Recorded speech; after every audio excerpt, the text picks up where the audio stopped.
So let's talk a little bit about record keeping. So this is a change coming from NAFTA into USMCA. It actually lines up a little cleaner with current record keeping requirements by customs. So there used to be this balance because NAFTA said you had to keep the NAFTA certificate from 5 years from the date of issuance.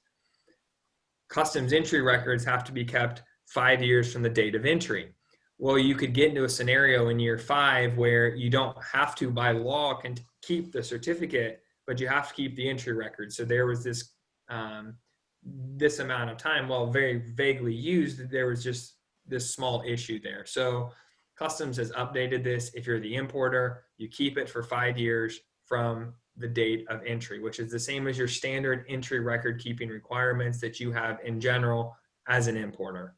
So we need records and supporting docs related to the importation. And that's the same thing as we're already keeping today. Any records and supporting documents related to the origin of the goods. So if you have a certificate, you keep a copy of it. And then anything to demonstrate compliance if, for whatever reason, you were to transship this product, to kind of walk through that piece. So really this is about CYA as an importer, making sure not only are we keeping those goods that we would normally keep in the course of filing an entry, but also we're keeping those documents now the same level of record keeping for USMCA.